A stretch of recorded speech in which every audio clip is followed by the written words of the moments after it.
Dans cette nouvelle vidéo, on va voir comment déterminer des liaisons équivalentes sans utiliser trop de calculs. Alors on va commencer par une liaison technique classique qui est la liaison pivot. Donc si j'ai une liaison pivot dans mon schéma cinématique, la plupart du temps, il va falloir que je la compose avec d'autres sous-liaisons, c'est-à-dire avec par exemple une rotule et une linéaire annulaire pour venir fabriquer ma liaison pivot. Pourquoi rotule et linéaire annulaire? Parce que quand je vais utiliser des roulements, les roulements auront un degré de rotulage et en fonction des arrêts que je vais mettre dans mes roulements, je permettrai ou pas une translation, ce qui fera que j'aurai soit une rotule, soit une linéaire annulaire. Alors si je les aligne et je les dispose comme ça, ma rotule et ma linéaire annulaire, eh bien je vais réaliser une liaison pivot équivalente. Alors bien entendu, ce n'est pas tout. Si je regarde le graphe de structure, il faut que de part et d'autre de ma rotule et de ma linéaire annulaire, je fixe deux bâtis, ou que les deux pièces soient liées l'une avec l'autre.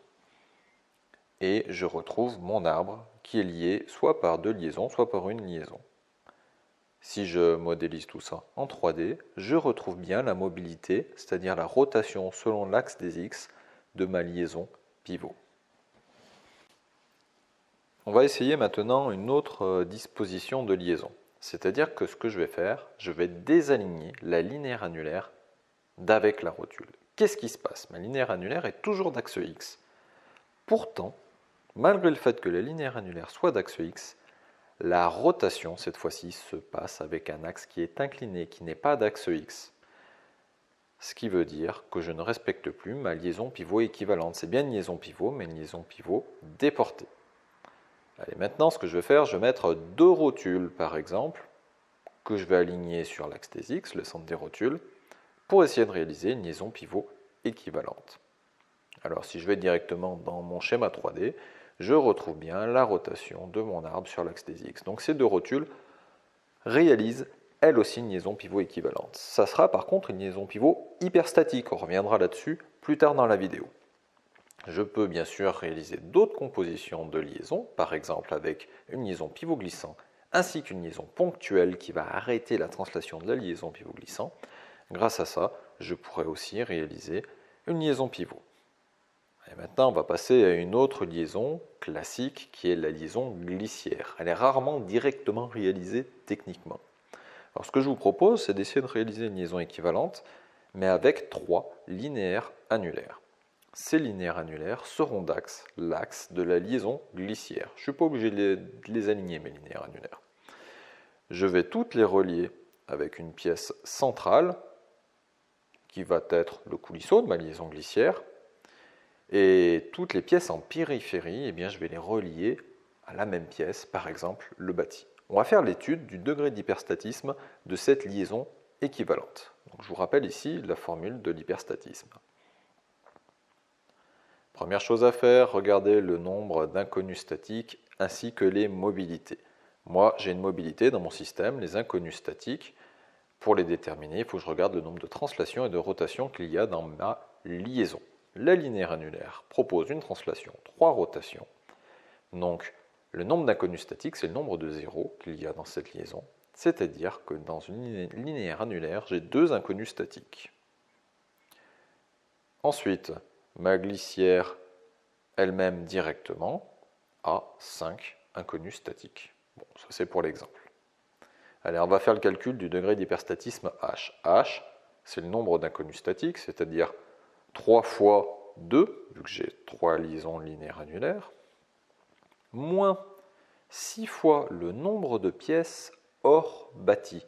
Je dis bien hors bâti, donc en fait j'ai qu'une pièce, j'ai qu'un coulisseau. Donc 6 fois 1, plus les mobilités, eh bien moi dans mon système j'ai une mobilité, ça me fait donc un degré d'hyperstatisme, si je fais le calcul, de 1. Ma liaison équivalente fonctionne mais est hyperstatique. Alors elle le fonctionne bien sûr, si les 3 linéaires annulaires sont parfaitement alignés, je vais reproduire comme ici sur la glissière ma translation. Alors là sur mon schéma cinématique 3D, je l'anime et je retrouve bien simplement la translation mobilité. Enfin, dernier cas classique à étudier, c'est la liaison ponctuelle. Techniquement, elle peut être réalisée directement, mais elle peut être aussi composée d'une liaison rotule et d'une liaison appui-plan. Alors attention, l'appui-plan, il va falloir l'orienter pour que sa normale soit comme la normale de la liaison ponctuelle. Et ensuite, on va les assembler l'une avec l'autre. Si on regarde maintenant le graphe de structure de cette liaison-là, c'est un graphe de structure ouvert. Il n'y a qu'une seule pièce qui est liée au bâti. Effectivement, c'est une chaîne cinématique en série. Et je sais par définition qu'une structure ouverte a un degré d'hyperstatisme H qui est égal à 0. Pas besoin de le démontrer, c'est une notion connue. Maintenant, je vais calculer le nombre d'inconnus statiques de chacune de mes liaisons en regardant ces mobilités, et en faisant 6 moins le nombre de degrés de liberté de chaque liaison. Donc ça me fait 3 inconnus statiques par liaison, rotule ou appui-plan, et je vais pouvoir écrire ma formule, c'est-à-dire H où 0 est égal au nombre d'inconnus statiques, 3 plus 3, moins 6 fois le nombre de pièces hors bâti, j'ai 2 pièces, 2, plus mes mobilités. Alors les mobilités, on va dire que pour l'instant on ne les connaît pas. Ça me fait donc, si je applique mon calcul, 6 mobilités dans mon mécanisme. Or, je sais qu'une liaison ponctuelle normale a 5 degrés de liberté, ou mobilité dans le cas du mécanisme, ce qui veut dire qu'en fait, dans ma liaison équivalente, j'ai une mobilité de plus.